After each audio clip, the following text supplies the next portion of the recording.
In a bold move to foster collaboration and transparency, Keithroy Halliday, the newly appointed CEO of the Water and Sewage Authority, WASA, has called upon staff members to participate in the ongoing transformation of the organization.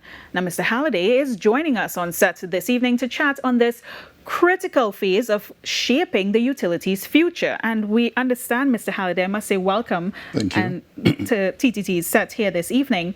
You know, it's been your first week here on the job at the utility. Yes. How have things been, considering that you've been looking at the challenges that have been coming up? You're looking at what could be improved, where you're seeing yourself going with this entire organization. How do you plan to address some of the challenges presented to you at WASA since you've been observing all of this over the last week? Well, over the last week, and thank you again, Mr. Governor, it's been quite a whirlwind experience. It's been actually quite exhilarating. I don't think interesting quite covers it. And this is to answer your question. I would have interacted and engaged most of the staff that were in the facilities. I visited at least 25 facilities, had at least 23 to 25 presentations. I've taken the opportunity to visit the representative unions or ministry or permanent secretary or minister and quite a number of other stakeholders. And this was simply all in a bid to get a sense of the environment, to get a sense of the temperature within WASA. And based on that, to be able to formulate an idea on the way forward outside critique or input, outside of the unions or any other stakeholders' discussions or input. I just wanted to get a sense of what was going on from the staff directly. And I will tell you that they are a very eager bunch.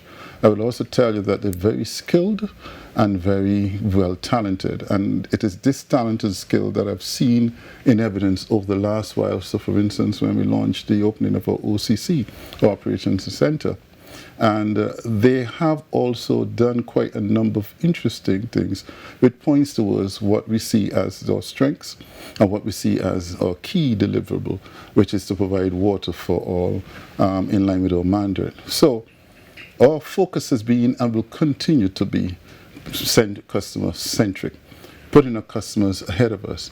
In 2024, we cannot sit by and say that we cannot serve all of our customers.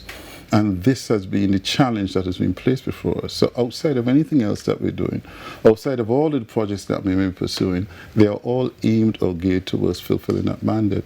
So in short, what are we trying to do? Basically deliver on that mandate of providing water to all on a 24-hour basis, along with the provision of wastewater services.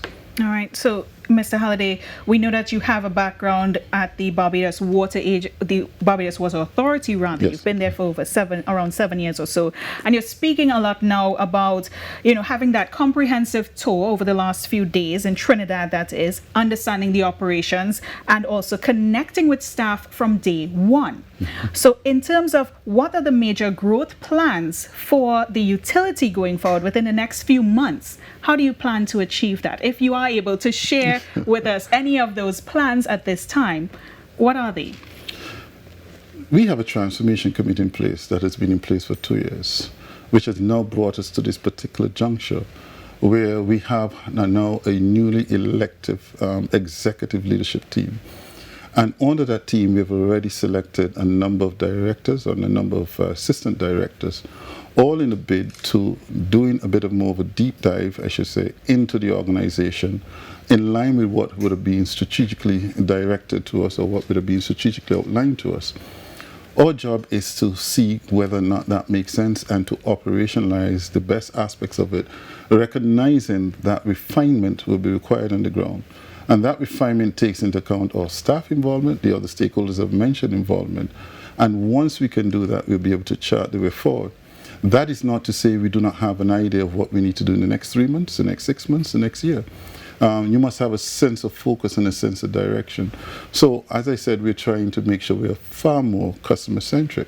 We have to make sure that we reestablish the brand. The brand has taken a hit over the years, and most people only see the negatives. And over the last while, I've seen so many positives coming out of our team, coming out of WASA, coming out of the ministry. It's surprising that these positives have been missed because of a few negatives, and not recognizing what those negatives are, not dismissing them, but we have to stay focused on delivering our mandate. So in the next while, we have a number of projects. We're going to continue in the community water improvement projects. We're going to continue in the public sector improvement projects. We're going to continue to develop those tasks and those projects that we have on the IDB loan. We would have been the beneficiary of US $350 million. We've already almost exhausted the first disbursement. We're on the verge or on the cusp of drawing down on the second. And if we keep in focus, what I said will be the delivery on our mandate of potable water for all, we will achieve most of what we are destined to achieve. All right. Thank you so very much, Mr. Halliday. Keithroy Halliday, the newly appointed CEO of the Water and Sewage Authority here in Trinidad and Tobago, making sure that we know that there is open communication between himself and also the staff at the utility, and recognizing that innovation obviously is playing a big role in ensuring that the company's future is successful. Thank you so very much for being with us this evening, Mr. Halliday. And you would be able, actually, for those of our viewers looking on, you can tune in to a complete sit-down interview with Mr. Halliday. It's happening right here on TTT during our Delving Deeper segment on Sunday at 7 o'clock. You don't want to miss that.